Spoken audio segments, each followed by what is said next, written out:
Gilew, ito na. Plating na tayo. Plating baga. Yung, siyempre may pa-plating. Ay, sa lambot ng laman. Ay, talaga namang the best. Gilew, ito na naman. Luto na yung bitske. Ay, kakaibang dish ito. Ito yung kalabaw. Oh, ay pagkakasarap ng dali kong yan. Ay, kita niyo kung magiti. Ay, talaga namang sagak yung gilew. Ay, paano? Atin na nagtaka nito.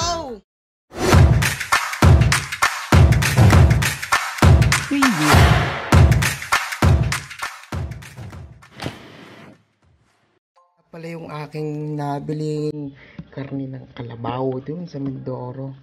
Frozen to frozen. Ngayon, tinutunaw ko lang yung yelo niya. Oh. Titingnan ko yun. Tapos gagayatin ko na. Yan. Oh, puro naman yan. Gilaw. Oh, galing overseas. Tapos i-slice natin. Kita nyo kayo? Ito malambot na. Gagayatin na lang natin ito. Ito pa. Ito mga yan.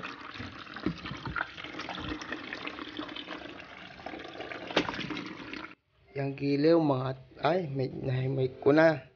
Tanggal ko na yung yelo. Kalahati lang ilulutuin ko kasi sobrang daming 3 kilo halos lahat yan. Ito ay titira ko at sa ibang luto tayo gagawa tayo ng ibang luto dito. Ito yung ating ngayong lulutuin. Yan, syempre guys, mag-i-slice na tayo. Simulan na natin. Slice lang tayo ng bite size. Yan.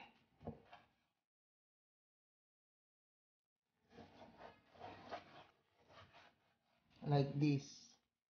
Did you see the quality of this meat? Oh, grabe na it is.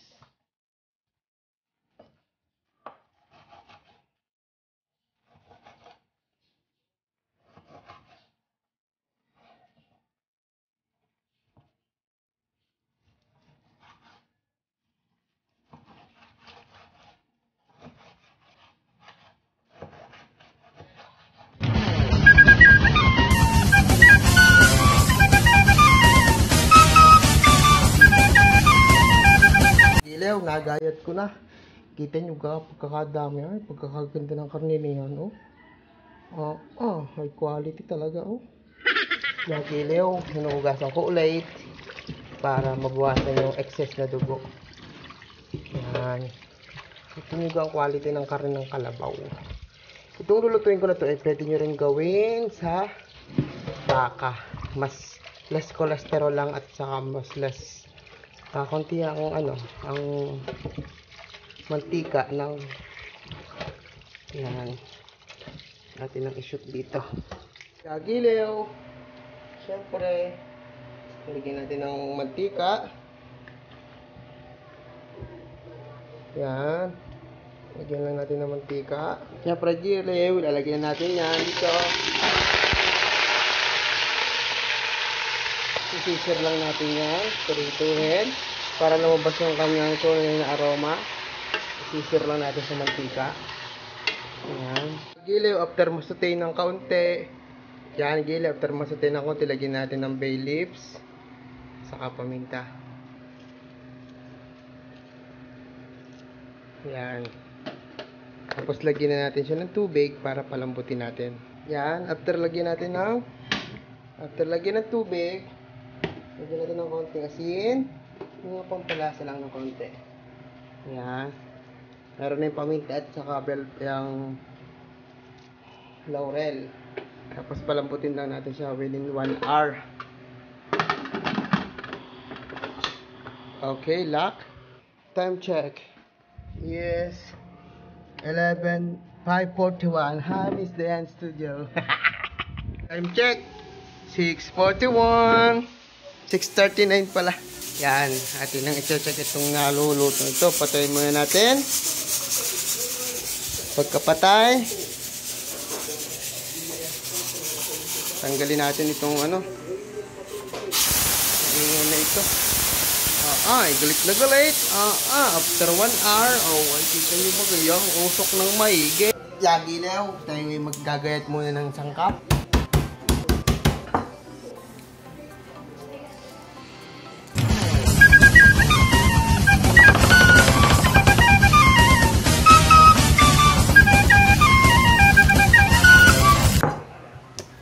Let's do this, Giliw. Check na natin itong ating pinalambot.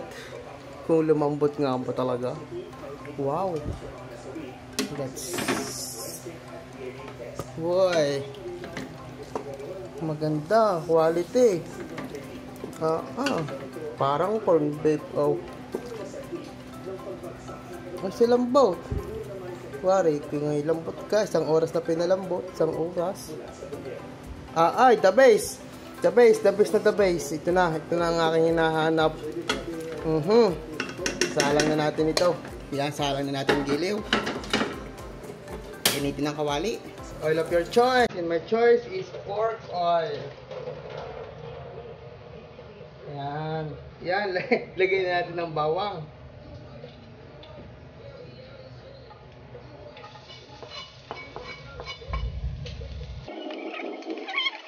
Hanggang mag-reddish. Para lumabas yung original flavor niya. Yan, ganyan lang ang gilaw.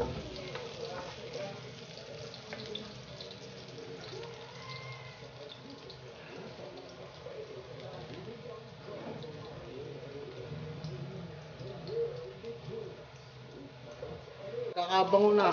Pagkakabango. Lagyan natin itong sibuyas. Yan.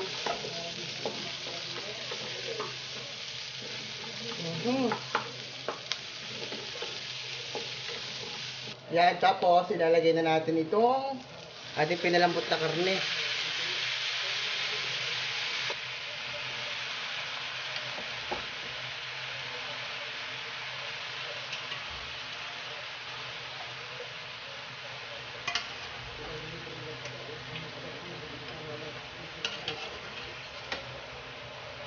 Yan, tapos sutay lang ulit tayo niya. Sutay.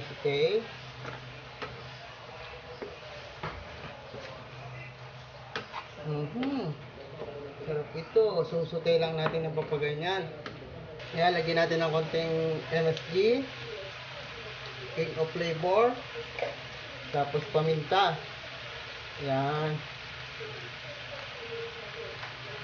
Sutay na ulit natin.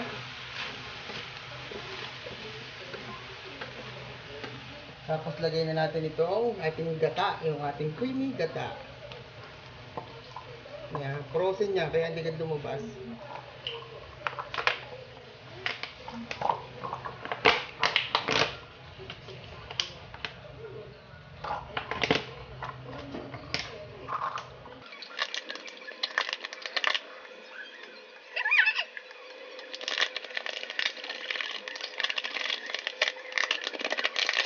Ilaw, kita nyo ganyan kung gaano ka creamy. Sagak na naman. Tapos lalagyan natin madaming sili. Paktay na ito, gilaw. Gilaw, lambot. Siyempre, Lawrence, baka naman. Lagyan natin ng pati.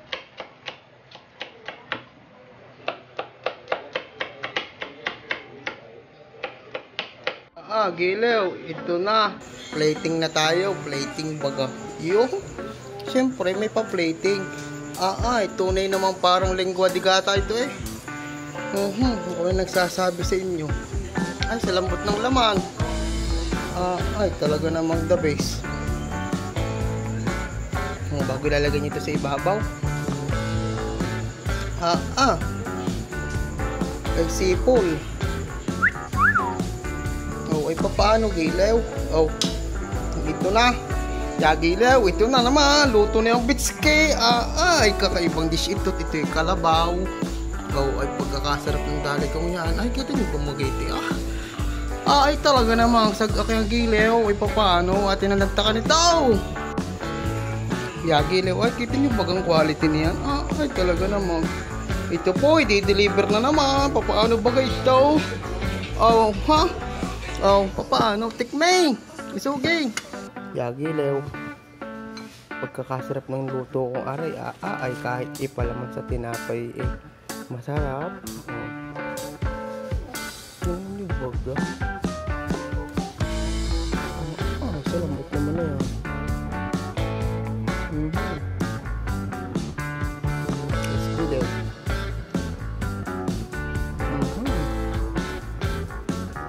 Sarap.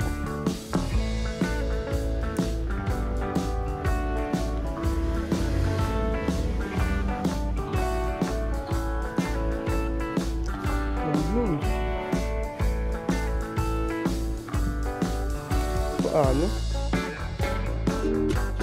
'Cause I love you, baby. And if it's quite alright, I need you, baby, to warm a lonely night. I love you, baby.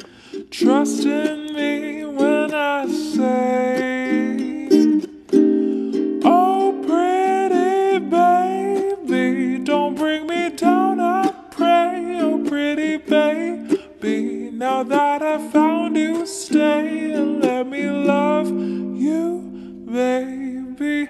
Let me love you.